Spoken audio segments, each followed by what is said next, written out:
Death is frequently imagined as a personified force.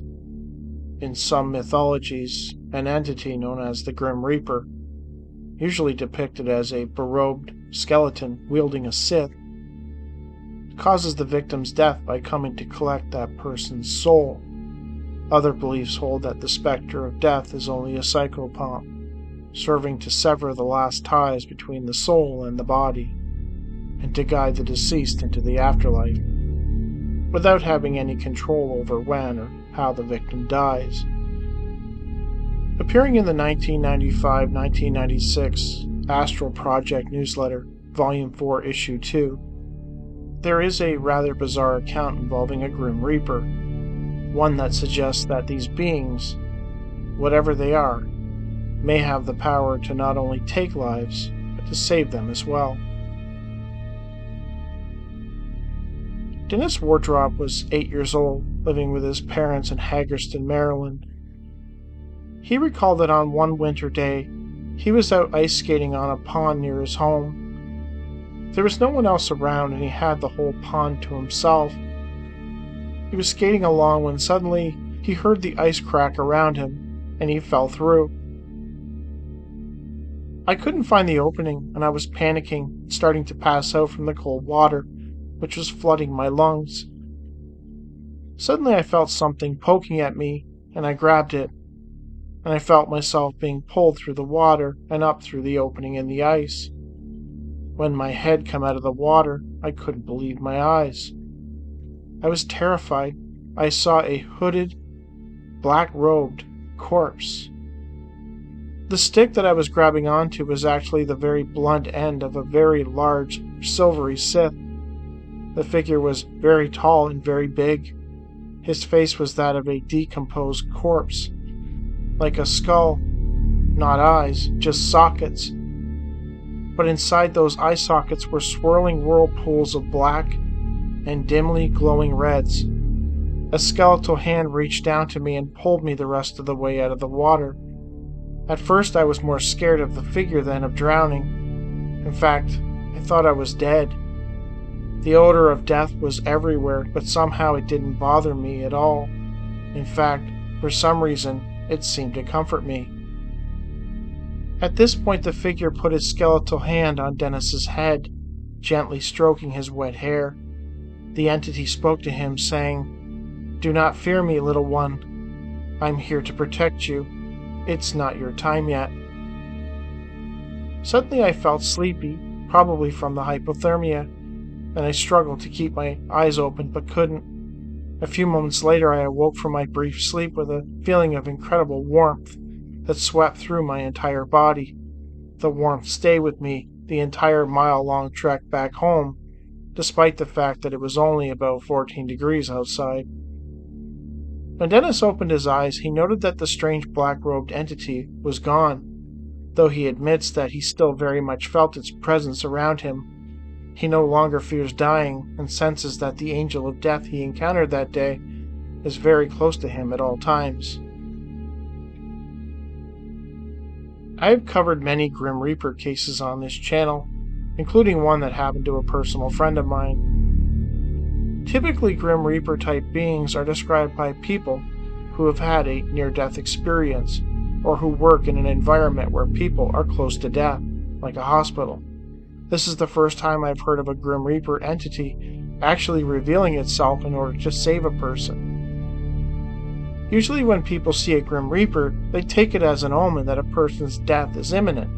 The idea that death, represented here as the standard black-robed, scythe-wielding skeleton, can actually intervene when it feels necessary is a new one for me. Not only can it guide people over the threshold, but, apparently, it can pull them back when it feels necessary. The idea that everything in our lives is predetermined also seems to be confirmed by this entity, when it told Dennis that it wasn't his time yet. By saying this, the Grim Reaper hints that our lives are mapped out ahead of time, though clearly there are mistakes. Dennis falling through the ice seems to be one of them, for why else would death have to intervene to save him, unless that too was predetermined? Dennis claims that the entity attempted to comfort him, even stroking his hair, We always think of the Grim Reaper as this cold, unfeeling being existing solely to carry out a task, though, with Dennis's case, it suggests that the Grim Reaper, this agent of death and sorrow, might actually have feelings.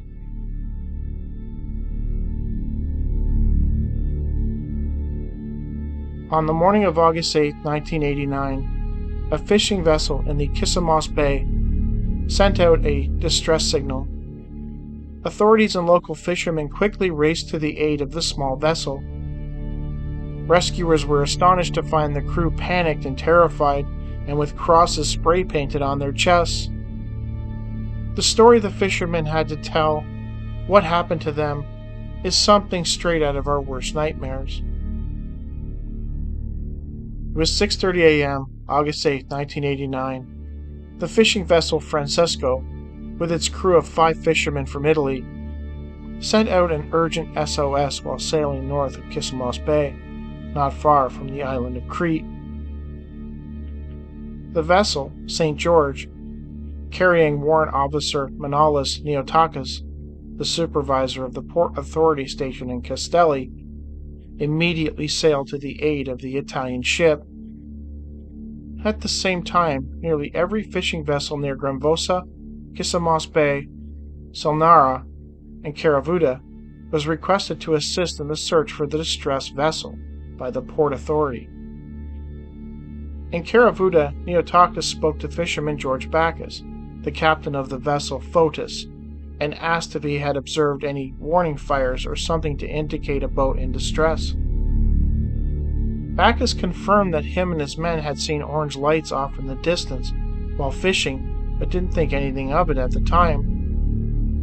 Neotakis insisted that Bacchus immediately halt his fishing activities and take him to the area where he and his men saw the lights. Bacchus agreed, and Neotakis followed him. Upon passing Gravosa, Neotakis claims that they came upon the fishing vessel Francesco. Upon coming closer to the boat, they observed the crewmen in the Francisco standing there. Neotakis asked what was going on and if there was any problems. The boat was operational, but the men seemed traumatized. Bacchus and Neotakis assisted the Francisco back to harbor in Castelli. Speaking to reporters, Neotakis described what he saw. I noticed every crewman had a black cross on his shirt, marked with black spray paint.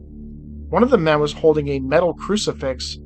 When we entered the harbor, they told me that their ship had been invaded by the devil.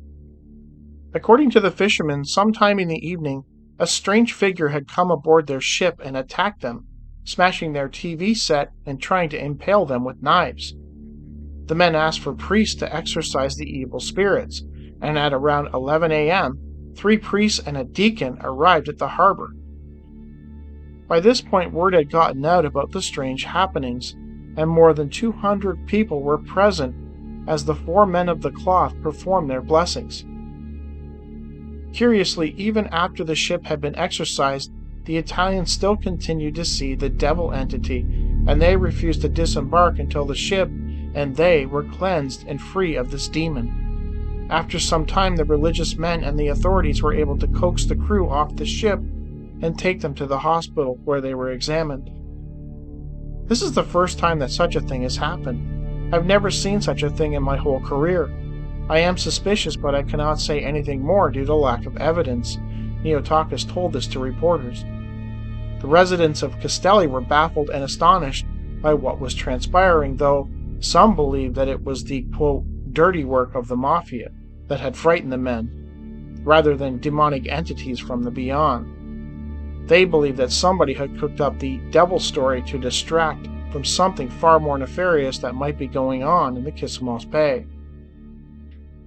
Salvatore Giammaia, the captain of the Francesco, would later come forward to the press insisting that what he and his men saw and experienced that night was real, that somehow a demonic being had appeared on their boat. He was so adamant that it happened, in fact, that he would never step foot on the Francesco again. Another crew member, Filippo Magamezzi, spoke to the press describing how he suffered the most severe of the attacks. Another crew member, Sam Nato, stated, "Those things were happening all last week, but yesterday things got worse, and our lives were threatened. we were asleep, suddenly the devil appeared. He had a big head and horns and started to throw knives, bottles, and forks at us. He also broke some vital instruments. This morning the engine stopped. We were closing the fuel reservoirs, but the devil reopened them. We were sailing for 3 days in the Cretan Sea. The devil was trying to kill us all.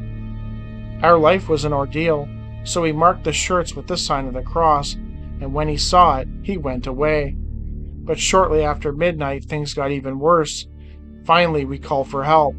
We put flowers on the St. Francis statue on the bridge, and we cried and prayed for the demon to leave. The following day, Captain Jemiah, Megamezzi, Nato, and 2 other crew members, Carmelo Raspa and Giovanni Papalardo, were flown back to Italy. The Italian embassy told the ship owner, Fratelli Gastoni, to deliver the ship back to Italy. The supposedly haunted vessel left Castelli Harbor, and the local residents breathed a sigh of relief. This case was reported in at least 2 newspapers at the time. As well, Greek researcher Thanassis Vembois wrote of it in an issue of Strange magazine. It sounds to me, given the crew's description of having bottles and knives thrown at them, that this was a poltergeist case in which an entity, one with a big head and horns, actually seemed to manifest. The activity seemed to increase as the week went on, culminating in the appearance of this devil creature on the final night. Upon exercising the boat, the Italians were still certain they could see the entity, though it is not indicated that anyone else aside from them, not the priests or 200 onlookers, saw anything. That's a funny thing about the paranormal, how it seems to occasionally tailor itself to one person and not another. 2 people can look into the sky. One will see a strange light or hear an odd noise, and the person standing next to them won't see or hear anything. It seems like this entity showed itself to them and only them. Skeptics might suggest that this was merely a case of mass hallucination in which all 5 men aboard the Francesco all saw the same thing, but that's not very likely. Why not one see a dog, one see a llama, one see a can of spinach? Why did they all see the same large-headed horned creature? The reason why is because that's what appeared to them, and sounds like it attacked them. Now why did it do this is anyone's guess. Was this creature a demon, as they believed, or was it something else, something that crept onto their boat from the depths of the ocean? At no point did any of them see how it got on board or how it departed, so nothing can be ruled out. Granted, it might also be the work of, as the Castelli locals believed, mobsters. Why would the mafioso go to all the trouble of boarding a boat dressed in a costume with horns in order to harass some fishermen? Is also anyone's guess.